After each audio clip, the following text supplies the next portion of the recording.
কঠোর রৌদ্র তাপে শ্রান্ত ক্লান্ত কোন মানুষের পিপাসা লাগলে সে কি শব্দ উচ্চারণ করবে? জল। অর্থাৎ মনোগ্রাহী তৃষ্ণার জন্য শীতল পানীয় জল শব্দটা তাকে উচ্চারণ করতে হবে কিনা? সেটা আগুন চাইবে? অর্থাৎ মনোগ্রাহী কোন বস্তু ব্যবহারের নিমিত্তে যে বর্ণাত্মক ধ্বনি, তাকে বলে নাম। তো ভগবানের নাম এবং এই প্রাকৃত জগতে মানুষের ভাব বিনিময়ের যে ভাষা বিজ্ঞানের তৈরি যে ভাষা,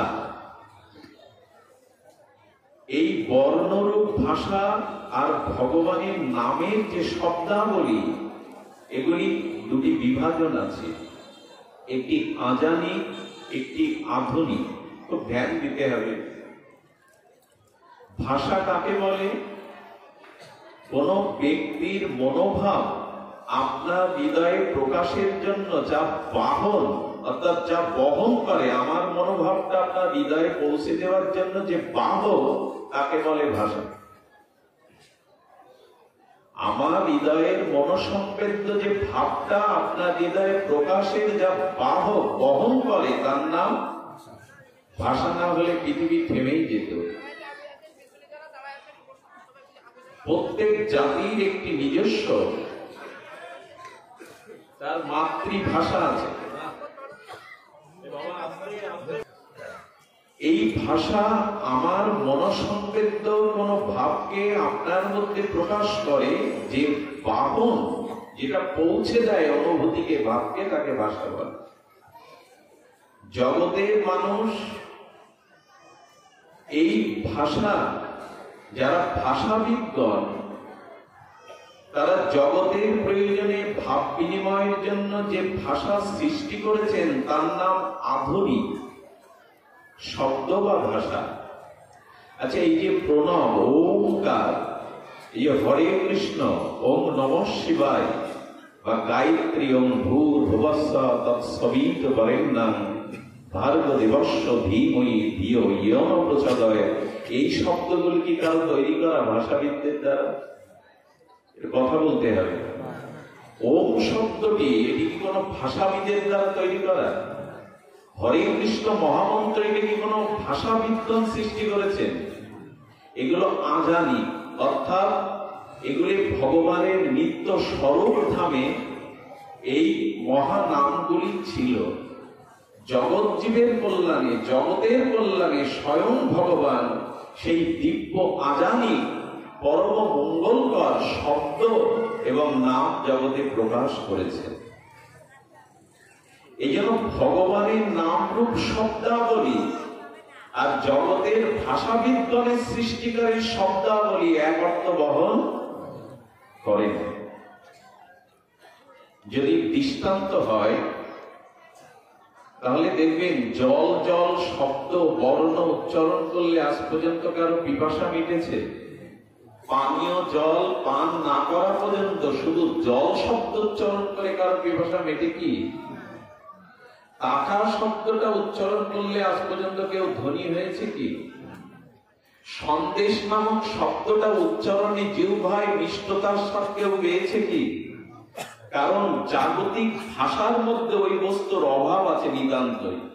টাকা শব্দের মধ্যে টাকা নাই, জল শব্দের মধ্যে জল নাই, কিন্তু কৃষ্ণ শব্দের মধ্যে, রাম শব্দের মধ্যে, হরি শব্দের মধ্যে স্বয়ং হরি আছে, স্বয়ং হরি আছে। একটা দৃষ্টান্ত আছে, একবার দিও মা, উলোধ্বনি বারবার দেওয়ার প্রয়োজন নেই, দিলে একবার দিও। এখন যে আম্র মুকুল ধরেছে, অমৃতময় আম্র বৃক্ষে যে মুকুল মুকুলিত হয়েছে, এই মুকুলের মধ্যে কি আম আছে? মুকুলের মধ্যেই আম আছে, নাহলে আম তো পাতা থেকে সৃষ্টি হয় না। অর্থাৎ মুকুল দেখেই বোঝা যায় আম আসবার সময় হয়েছে। ছোট্ট বটের বীজের মধ্যে অত বড় মহিরু বটগাছটাই তো লুকিয়ে থাকে। বটের বীজটা পেষণ করে পাবেন কি? শাখা পোশাখা বটবৃক্ষ মহিরও পাবেন। অথচ ওই সূক্ষ্ম বটের বীজের মধ্যে অত বড় মহিরৌটা আছে। তেমন ভগবানের নামের মধ্যে স্বয়ং ভগবান অভিন্ন রূপে আছে, অভিন্ন রূপে। এই জন্য রাম বললে হৃদয়ের অমন হয়, আনন্দ হয়। কৃষ্ণ বললে দুঃখ দূর হয়। কিন্তু টাকা উচ্চারণ করলে কারো অভাব দূর হয়। দেখুন, ভগবানের নামের যে মহিমা, সেই মহিমা আমাদের কাছে, আমরা অনেকেই নাম গ্রহণ করছি, কিন্তু এই নাম গ্রহণ করলেও নামের যে ফলশ্রুতি, নামের যে মহিমা, সেটা আমাদের জীবনে প্রকট হচ্ছে বলে আমার ঠিক নিশ্চয়তা আমি দিতে পারছি না। মহাপ্রভু বলছেন, এক কৃষ্ণ নামে সমস্ত পাপ ক্ষয়। লক্ষ্য করুন, কবার বললেন? এক কৃষ্ণ নামে সমস্ত পাপ ক্ষয়। আমরা তো কত কোটিবার, কত শতবার বললাম, পাপ তো যায় না, দুর্বাসনা তো যায় না, ভোগ বাসনা তো যায় না। মিল কোথায়? নাম ফলশ্রুতির সাথে, নাম মহিমার সাথে আমরাও তো কম বেশি সকলেই নাম গ্রহণ করি, কিন্তু সেই নাম ফলশ্রুতি কোথায়? এক কৃষ্ণ নামে সমস্ত পাপ ক্ষয়, আর কৃষ্ণ নাম লইতে প্রেমের উপচয়।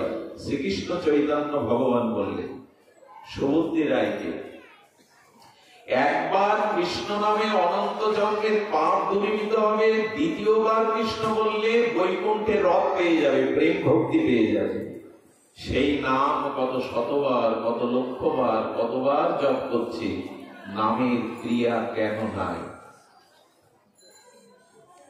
সব থেকে বড় উত্তর হলো এর, মীমাংসা হলো এর, এক টুকরো কাচের টুকরো পাওয়া, খুব উজ্জ্বলকৃত দামি এক টুকরো কাচের টুকরো পাওয়াই যে হৃদয়ে সন্তুষ্টি হয়, ঠিক ওই কাচের টুকরের মতো উজ্জ্বলিত এক টুকরো হীরা পেলে কি সেই সন্তোষ হয় না তার থেকে বেশি হয়? কোনটা হয় না? হীরার টুকরাতেই তো হৃদয়ের সন্তুষ্টিটা বেশি হয়। আচ্ছা, কেউ যদি হীরার টুকরো পেয়ে সে কাচের টুকরোই মনে করে, আমার ভাগ্যে কি কোহিনূর হীরা সম্ভাবনা আছে, সে কাচের টুকরোই মনে করে। কাচের টুকরো যদি হীরার টুকরোকে পেয়ে মনে করে, তার কি ওই হীরার মতো মহিমা, মর্যাদা, তার প্রতি তার মনের আবেশ এগুলি আসবে? কথা বলুন, আসবে কি? তেমনি প্রথমে জানতে হবে নাম কি তত্ত্ব, নামের মহিমা কি। এটা না জানলে হীরার টুকরো কাচের টুকরো রূপে মনে করলে যে আমার হৃদয়ে খুব বেশি সন্তুষ্টি হবে না, আপনার আমারও কোনো কালেই নাম তত্ত্ব, নাম মহিমা যথাযথ না জানলে আমাদেরও নাম ক্রিয়া করবে না। আগে তো জানুন, আগে তো জানতে হবে নাম মহিমা কি। এই জন্য, আচ্ছা, আপনি কাচের টুকরো না হীরার টুকরো, এটা আপনাকে চিনিয়ে বা বোধ করিয়ে কে দেবে? জহুরি। আপনি নির্ণয় করতে পারছেন না এটা হীরার টুকরো কি, আপনি অনুভব করতে পারছেন না যে নাম কি মহিমা, কে অনুভব করিয়ে দেবে? ওখানে যেমন জহুরির প্রয়োজন, জহুরি এসে জানিয়ে দেবে যে এটা কাচের টুকরা কি হীরার টুকরা। তেমনি এই ভাগবত জগতে নামের মহা মহিমা জানিয়ে দেবে শুদ্ধ গুরু এবং নাম তত্ত্বময়ী সাধুগুরু বৈষ্ণব।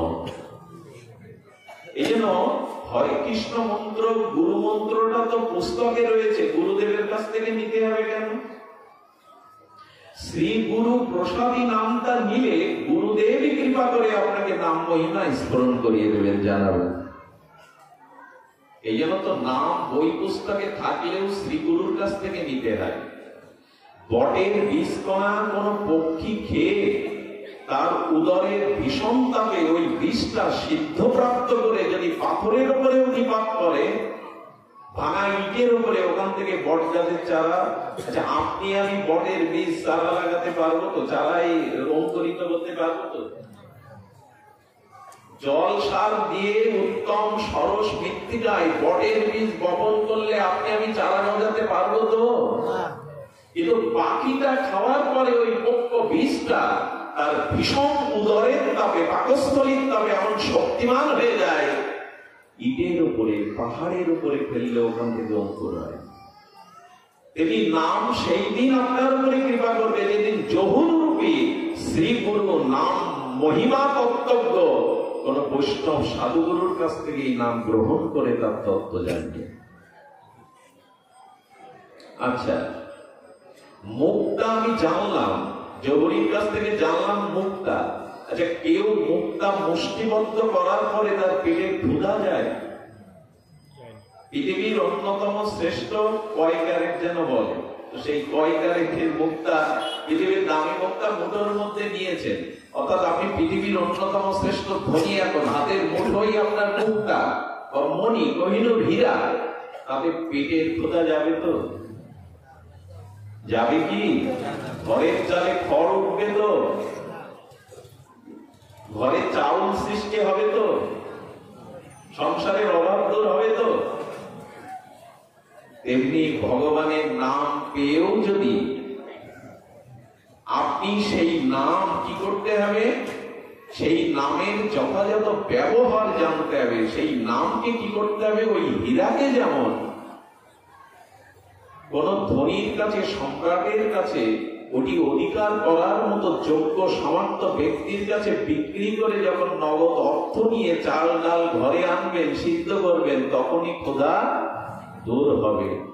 এই মুক্তাকে বিনিময় করে নগদ অর্থটা হাতে নিলেই তবে আপনার ক্ষুধা যাবে, সংসারের অভাব দূর হবে। যেমন নাম আমি পেয়েছি, কিন্তু নামের যথাযথ মূল্যায়ন ব্যবহার আমি করি। বোঝা যায় তো? না, নাম নিলে কি রূপে নিলে নাম আমার অভাব দূর হবে, আমার অভক্তি দূর হবে, আমার প্রবৃত্তি শুদ্ধ হবে, স্বভাব শুদ্ধ হবে, সেটি জানা দরকার। মুক্তা হাতের মুঠোয় রাখলেই কারো ক্ষুধা যায় না, কারো ফলের অভাব যায় না।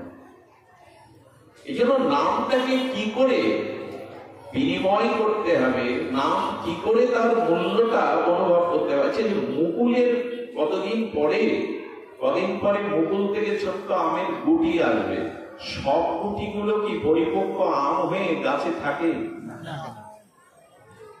মুকুল তো হলো, আমের গুটিও বাঁধলো, কিন্তু সব আমগুলো পরিপক্ক আস্বাদ্য অমৃতময় হয়ে ওঠে না কেন? নাম আমরা সবাই নিয়েছি, আমাদের ভিতরে নামের মুকুল এসেছে, নাম ধরেছেন আমাদের হৃদয়ে, কিন্তু সব নামে প্রেম ভক্তি পরিপক্কতা আসছে না। এর দুটি কারণ। প্রথমত, বেশি কুয়াশা পড়লে, ঝড় হলে, অথবা যদি পোকায় লাগে, তাহলে আমগুলো সকলে থাকতে পারে না। তো আমাদের হরিনাম রূপ মুকুলে পোকা লেগেছে, আমাদের কুয়াশা লেগেছে। কুয়াশা মানে কুযুক্ত আশা। হরিনাম সাথে নিয়ে ভগবানকে বলি ছেলের চাকরি দাও, হরিনামকে পুঁজি করে, হরিনামকে সামনে রেখে আমি আমার সুখ সুবিধা চাই, এগুলো পোকা লাগা, এগুলো কুয়াশা। অতি কুয়াশা পড়লে যেমন মুকুলে আম স্থায়ী হয় না, পরিপক্কই রূপ নেয় না, আমাদের চিত্তে অনেক কুয়াশা। কুয়াশা মানে বোঝা যায় তো, বাইরের কুয়াশা সূর্যের তেজরশ্মিকে, সূর্যের কিরণকে আচ্ছাদিত করে রাখে, তেমনি আমাদের হৃদয়ের এই দেহ ভোগের, সংসার ভোগের কামনা বাসনা কুয়াশা এমনি নষ্ট করে দেয়, অর্থাৎ নামকে অপরাধ করিয়ে দেয়। এখানে পোকা মানে নাম অপরাধ। নাম অপরাধের প্রথম হলো সাধু নিন্দা, সেগুলো তো করি আমি। পোকা লেগেছে, গুটি দাঁড়াবে তো, আম পাকবে তো, আস্বাদন করা যাবে তো? যাবে না। এই জন্য সতর্ক হয়ে নাম নিতে হবে, যেন কারো নিন্দা না করি। কোন সম্প্রদায়ের, কোন বৈষ্ণবের, কোন সাধুর নিন্দা যেন আমার দ্বারা না হয়। সাতাং অপরাধম নামনা প্রথম অপরাধম। সাধু নিন্দাই হলো, বৈষ্ণব নিন্দাই হলো, ভক্ত নিন্দাই হলো নাম অপরাধের প্রধান অপরাধ। সেটা করে বসলে তো পোকায় লাগবে। এই জন্য আচ্ছা, নামের মহিমা কে জানে? আমি তো আপনাদের মূর্খের মতো উচ্চারণে বসে আপনাদের বলবার অনুভূতির জন্য একটু চেষ্টা করছি, কিন্তু নাম মহিমা স্বয়ং ভগবানও জানেন না। স্বয়ং রামচন্দ্র কৃষ্ণচন্দ্র ভগবানও তার নামের মহিমা জানেন না। ভগবান অনন্ত, তার নামও অনন্ত। যদি তাই হয়, আচ্ছা, নামের মহিমা যেসব শাস্ত্রে বলেছে যে এক কৃষ্ণ নামের সাথে যদি কেউ 1,00,000 অশ্বমেধ যজ্ঞের তুলনা করে, সে নাম অপরাধী হবে। কি সাংঘাতিক কথা! আবার বলি, নামের মহিমা বর্ণন প্রসঙ্গে, নামের অনন্ত মহিমা ব্যাপ্তি প্রসঙ্গে নামনিষ্ঠ মহাপুরুষগণ, সিদ্ধ নামনিষ্ঠ আচার্যগণ বলেছেন যে অশ্বমেধ যজ্ঞ একমাত্র রঘুপতি রামচন্দ্রের দ্বারা সম্পন্ন হয়েছিল, সেটা কলিযুগে আদৌ সম্ভব নয়। তো যদি কেউ এক কৃষ্ণ নাম শব্দের সাথে 1,00,000 অশ্বমেধ যজ্ঞের তুলনা করে, নামের চরণে সে অপরাধী হয়ে যাবে। এত যে নামের মহা অনন্ত মহিমা, সেটা ভগবানও জানেন না। এটা আমার মন গড়া কল্পিত সিদ্ধান্ত নাই, ভাগবত সিদ্ধান্ত। কারণ ছোট একটা কথা মনে পড়ে, লঙ্কা বিজয়ের পূর্বে সেতু বন্ধনের সময় রামচন্দ্রও কিছু পাথর ফেলছিলেন সেতুতে, কিন্তু রাঘবেন্দ্র, রামচন্দ্র, লক্ষ্মণ যত পাথর ফেলে, পাথরগুলো সব ভেসেই যায়, ডুবেই যায়। কিন্তু নল নীল ভক্তগণ যখন পাথর ফেলছে, ওটা সাগরে ভাসমান হয়ে স্থায়ী হচ্ছে। বিস্ময় চোখে প্রভু রামচন্দ্র বললেন, নল নীল, আচ্ছা, আমি পাথর ফেললে ভেসে যায় কেন, ডুবে যায় কেন? বলে, প্রভু, তুমি যাকে ছুঁড়ে ফেলে দাও সে কি আর ভাসে? সে তো ডুবেই যায়। তুমি যাকে ফেলে দাও জগতে, সে কি আর ভাসে প্রভু? তার অস্তিত্ব তো ডুবেই যায়। তবে পাথরটা ফেলবার আগে আমার কাছে দাও। নল নীল রঘুপতি রামচন্দ্রের হাত থেকে পাথর নিয়ে ওই পাথরে রাম নাম লিখে দিলেন। বলে, প্রভু এইবার ফেল। প্রভুর নাম অঙ্কিত শিলাগুলি যখন প্রভু সাগরের জলে নিক্ষেপ করলেন, দেখলেন ওখানে দাঁড়িয়ে গেল। প্রভু সেই দিন স্বীকার করলেন, আমার থেকে আমার নামের মহিমা অনন্ত গুণ বেশি, অনন্ত গুণ বেশি। আচ্ছা, নামের যে মহিমা বলা আছে, মাঝে মাঝে আমরা মনে করি এটা নাম গ্রহণের নিমিত্তে আমাদেরকে প্রতি উৎসাহিত করা হয়েছে, তাই না? অনেকেই মনে করে যা লেখা আছে এগুলো কি সত্যি? এক কৃষ্ণ নাম 1,00,000 অশ্বমেধ যজ্ঞেও সমতুল্য নেই, কি সত্যি? আমাদেরকে নাম করানোর জন্য শাস্ত্রে এ জাতি অতিআয় সুক্ত করে প্রশংসা করেছে। খবরদার, এ কথা চিন্তা করলেও আপনি অপরাধী হয়ে যাবে। একটা দৃষ্টান্ত দেই। আকাশে মেঘ জমেছে। আচ্ছা, আজ পর্যন্ত কোন বিজ্ঞানীরা নির্ণয় করে গবেষণা করে বলতে পেরেছে ওই মেঘে কতটা জল আছে? বৃষ্টি হওয়ার পরে কি দিয়ে মাপে জানো? বৃষ্টি কত সেলসিয়াস? ব্যারোমিটার দিয়ে মাপে যে কত সেলসিয়াস বৃষ্টি, সেন্টিমিটার, বলে কিনা? কিন্তু বৃষ্টি ঝরার পূর্বে মেঘ থেকে কেউ নির্ণয় করে বলতে পারবে এখানে কতটা জল আছে? পারবে কি না? আজও এটা সম্ভব? দেখা গেল ছোট মেঘ, কিন্তু পুরোটা বন্যায় ভাসিয়ে দিয়ে গেল। তেমনি আমিও বলবো, নাম রূপ মেঘে যে অনন্ত মহিমা আছে, সেটা আজ পর্যন্ত কেউ আবিষ্কার করতেও পারেনি, ভগবানও পারেনি, সম্ভব নয়। ওইটুকু মেঘে বন্যা হয়ে যেতে পারে, প্লাবিত হয়ে যেতে পারে নগর শহর। এমনি এক নামের যে মহিমা আজও পর্যন্ত ভগবানও ব্যক্ত করতে পারেনি। আচ্ছা, সে বৃষ্টি হলো, বন্যা হলো, আমরা কতটুকু পাবো? নামের মেঘমালা হতে অমৃত প্রেম বৃষ্টি ঝরঝর করে নির্ঝরণী ঝর্ণার মতো হচ্ছে, আপনি আমি কতটুকু পাবো? একজন গ্রামের সরল লোক একটা ঘটি নিয়ে কুয়োতে গেছে জল নিতে। কুয়োতে জল তুলে বলছে, তো 1 ঘটি পেলাম, এ তো কুয়ো। এর সামর্থ্য কম, আমি একটু সাগরে যাই। ওই ঘটিটা নিয়ে সাগরে গিয়ে আবার জল তুলেছে। বলি এই তো দেখছি কুয়োরই মতো। কুয়োতে অনন্ত জলরাশি আমার আছে, কিন্তু তোমার পাত্র যতটুকু ততটুকু তো তুমি পাবে। আচ্ছা, আপনি কুয়ো থেকে ঘটিতে যে জল তুললেন, ওই একই পাত্র সমুদ্রে নিয়ে গেলে কি বেশি জল পাবেন? আকাশ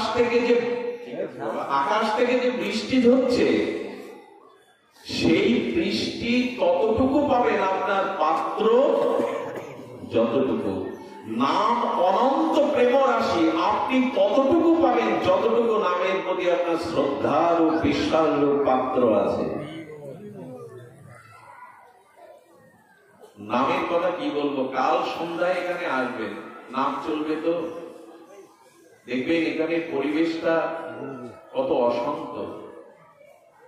পরের দিন কমিটির সেবকবৃন্দ এখানে ঝাড়ু দিতে গিয়ে দেখবে বাদামের খোলা, পাপড় ভাজার টুকরো। হরিনাম স্থানে কেউ পাপড় ভাজা বাদাম খাওয়ার জায়গা, এটা কোলাহল করার জায়গা। মায়েদেরও বলি, মা দেহকে তো অনেক সাজিয়েছি, দেহকে সাজাতে হবে, কিন্তু হরিনাম যজ্ঞে এসে মনোহারি দোকানে এই যে চুড়ি, আয়না, ফিতে এগুলো কেনা, এটা খুব জরুরি না ওইটুকু সময় নাম শোনা জরুরি? এই জন্য